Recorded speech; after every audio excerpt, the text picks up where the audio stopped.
Every second of every day, approximately 75 hamburgers are sold across the globe. That is 4,500 sandwiches every minute, and over 6 million by the time the sun sets. But these numbers are just the surface of a gargantuan industrial reality. Behind every uniform golden fry and every perfectly shaped chicken nugget lies a world of high-velocity engineering, chemical precision, and a logistical ballet that operates on a scale most people cannot comprehend. We are not just talking about cooking food. We're talking about edible architecture, a system where a single millisecond of delay in a conveyor belt or a 1-degree deviation in a flash freezer can jeopardize millions of dollars in inventory. This is an exclusive look into the massive steel veins of the most efficient food production system ever built by man. This is how the world is fed with absolute, unwavering consistency. To achieve this level of uniformity, the industry has turned food into a science of tolerances. Making one great meal is a craft. Making 10 billion identical meals every year is a miracle of industrial design. In these massive processing facilities, raw nature is stripped of its irregularities and rebuilt through advanced automation. You are about to see how thousands of pounds of chicken are transformed into aerodynamic shapes, how potatoes are launched through water cannons at 60 miles per hour to be sliced by lasers, and how the cold chain maintains a sub-zero empire across every continent. Every crunch is calculated. Every texture is the result of a specific thermal transition. By the end of this journey, you will understand that your local drive-thru is merely the final, tiny gear in a global machine of terrifying efficiency. The industrial challenge began decades ago with a simple but impossible problem. How do you ensure that a potato grown in Idaho tastes exactly the same as one grown in Poland? Nature is chaotic. Soil, rain, and sun vary with every acre. In the early days, the biggest hurdle was the lack of standard starch. If a potato had too much sugar, it would turn black in the fryer. If a chicken breast was too large, it wouldn't cook at the same rate as the others. This inconsistency was the enemy of mass production. The solution wasn't just better cooking. It was the creation of a closed-loop industrial system. They had to invent machines that could read the chemistry of a potato and factories that could reshape animal protein with the precision of a plastic mold. This conflict between natural variation and industrial demand is what birthed the modern food processing plant, a place where the laws of physics are used to force nature into a perfect, repeatable grid.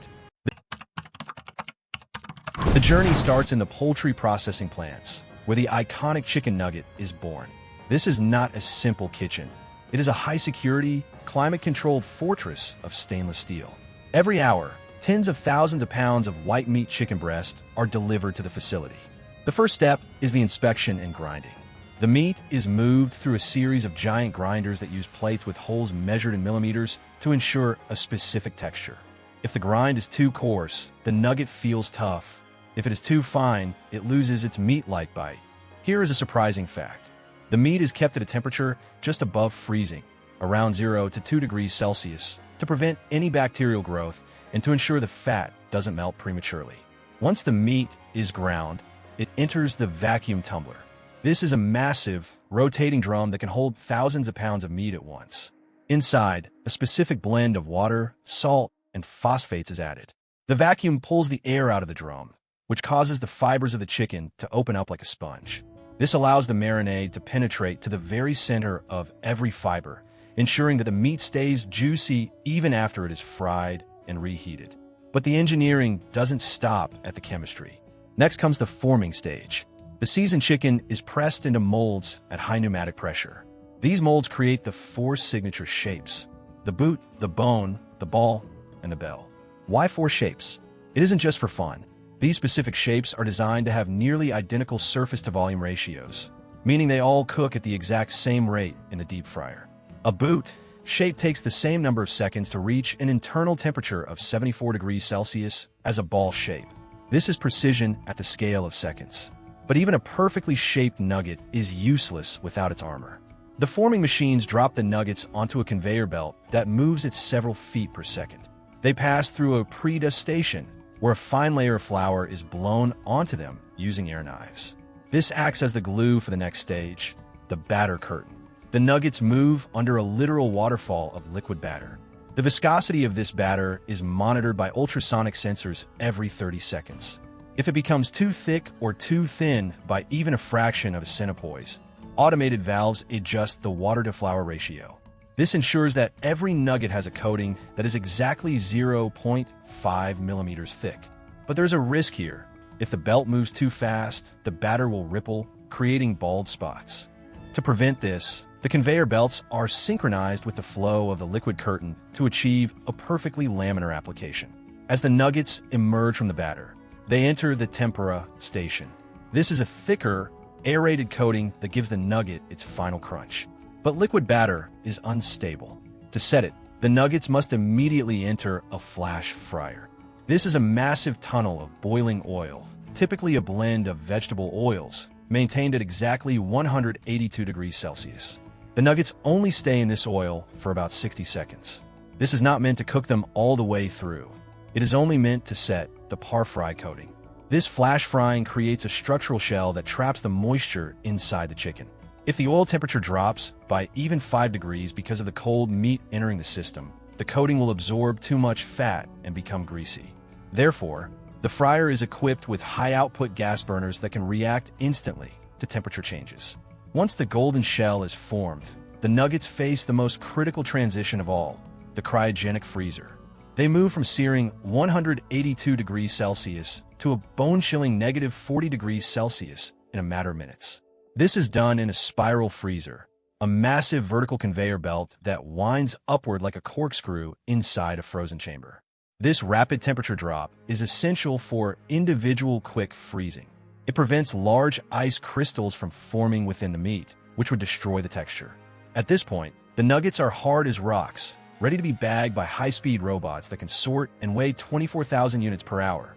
But while the nugget factory is a marvel of meat engineering, it is nothing compared to the high-velocity physics of the French fry plant. The humble potato undergoes a transformation that is arguably the most complex in the entire food industry. It starts with the russet Burbank, a specific variety of potato chosen for its high starch content and long shape. When these potatoes arrive at the facility, they're first sent through a debris eliminator, where vibrating screens and air blowers remove every trace of soil and rock. But the real engineering begins with the steam peeler. Instead of using knives, the potatoes are placed in a high-pressure vessel. Superheated steam at over 20 bars of pressure is injected for just a few seconds. This flash cooks the skin, but not the potato. When the pressure is suddenly released, the skin literally explodes off the surface. This minimizes waste, ensuring that every ounce of usable starch is preserved. Now comes the water cannon. This is one of the most impressive sights in industrial food production. The peeled potatoes are submerged in a high-speed stream of water and pumped through a pipe at 60 miles per hour. At the end of this pipe is a grid of stationary stainless steel blades. The force of the water launches the potatoes through the blades, slicing an entire potato into perfect strips in a fraction of a second. But even in this high-speed chaos, there is a smart system at play. Optical sorters equipped with 360-degree cameras inspect every single fry as it flies past at 20 feet per second. If the camera detects a black spot or a bruise, a precise puff of compressed air kicks that individual fry out of the line and into a waste bin. We're talking about thousands of decisions being made by a computer every second. However, a raw potato strip is still just a piece of starch. To get that signature McDonald's texture, crisp on the outside and fluffy like a baked potato on the inside, the fries must go through a process called blanching. They're submerged in hot water to leach out the natural sugars. If the sugar content is too high, the fries will turn a dark, bitter brown in the fryer. By controlling the blanching time and temperature, engineers can ensure every fry turns a perfect golden straw color. After blanching, the fries are dipped in a glazing solution. This contains a tiny amount of dextrose, a type of sugar, to replace just enough of what was lost to ensure an even color, and sodium acid pyrophosphate, which prevents the fries from turning gray after they are frozen. This is the point of no return for the potato. If the drying phase that follows isn't perfect, the fries will be limp. They enter a dryer tunnel, where massive fans blow warm, dry air over them to remove exactly the right amount of surface moisture. If the fry is too wet, the oil in the next stage will splatter and the crust won't form. If it is too dry, it will become hard and hollow. The balance is measured by moisture sensors that recalibrate the fan speed every 10 seconds. Following the dryer, The fries are par-fried for roughly 1 minute to lock in the texture, and then they undergo the same cryogenic spiral freezing as the nuggets. By the time they leave the factory, they're a highly engineered, shelf-stable product that can survive a journey across the ocean. But producing the food is only half the battle. The other half is the cold chain. This is the invisible infrastructure of the world. Every single day, thousands of refrigerated trucks move between factories, distribution centers, and restaurants. These trucks are equipped with satellite-link thermometers that report the internal temperature to a central command center every minute. If a truck's refrigeration unit fails and the temperature rises above negative 18 degrees Celsius for more than a few minutes, the entire load, worth tens of thousands of dollars, may be flagged for destruction. This is because the Thori-freeze cycle is the ultimate enemy of quality. It causes the starches to break down and the batters to become soggy. When the food finally reaches the restaurant, the industrial precision continues. The fryers in the kitchen are not just pots of oil. They're computer-controlled vats that compensate for the cold load.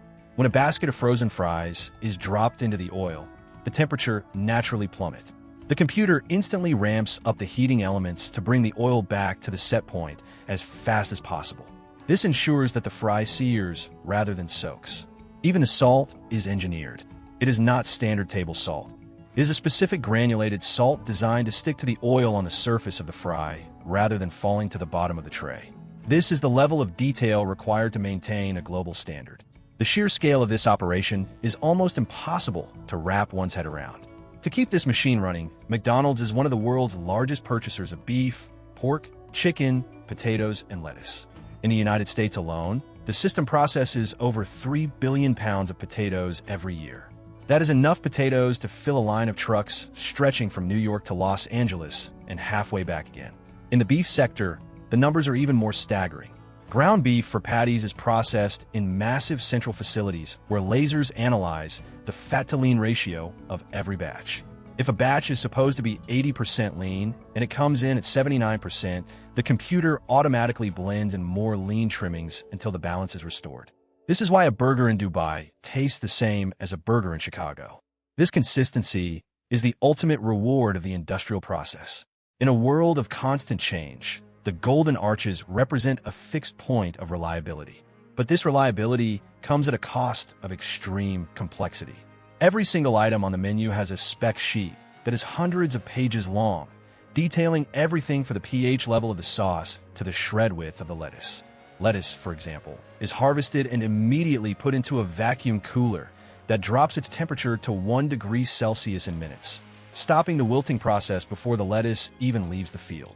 It is then transported in modified atmosphere, packaging that replaces some of the oxygen with nitrogen to slow down the aging of the leaves. As we look at the final stage of production, the high-speed packaging lines, we see the true meaning of mass production. In the bakery facilities, buns are produced at a rate of several thousand per minute. They move through proofer rooms where the humidity is kept at exactly 85% and the temperature at 38 degrees Celsius. If the humidity drops by 5%, the buns will have a thick crust that consumers won't like. After baking, they are sliced by high-speed vibrating saws that create a perfectly flat surface for toasting. If the saw isn't sharp enough, it will tear the bread and the toast will be uneven. Every step is a potential failure point, and every failure point has an engineered solution. The logistics of the 2026 food system are more than just moving boxes. It is a data-driven ecosystem. Artificial intelligence now predicts how many nuggets a specific restaurant in London will need on a rainy Tuesday versus a sunny Friday.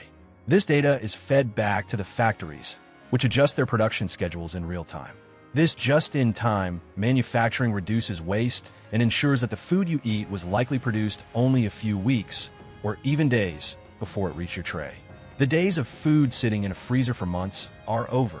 The modern system is a fast-moving river of calories. When you see the final product, a perfectly stacked burger or a box of golden nuggets, you are seeing the conclusion of a journey that spanned thousands of miles and involved hundreds of specialized machines. You are seeing the result of decades of research into the physics of starch, the chemistry of proteins, and the thermodynamics of oil. It is easy to take it for granted, but every bite is a testament to the power of human engineering. The factory never stops, the cold chain never breaks, and the standards never waver. This documentary has taken you from the steam peelers of the potato plants to the vacuum tumblers of the chicken facilities. We have seen how lasers sort food at the speed of light and how sound waves monitor the thickness of batter. We have seen a world where nature is tamed by the relentless pursuit of the perfect average. This is the reality of how the planet is fed in the 21st century. It is not a kitchen. It is a global symphony of steel and logic. The next time you hear the beep of a fryer or see the red and gold of fry box, you won't just see a fast food meal. You will see the result of a massive, invisible empire that has solved the problem of hunger through the lens of industrial perfection. The formula for the food may be simple, but the machine that makes it is one of the most complex things ever created.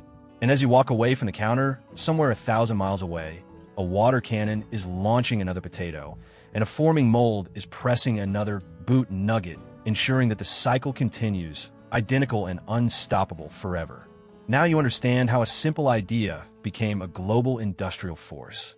The mystery of the consistency is solved, but the scale of the achievement remains truly breathtaking.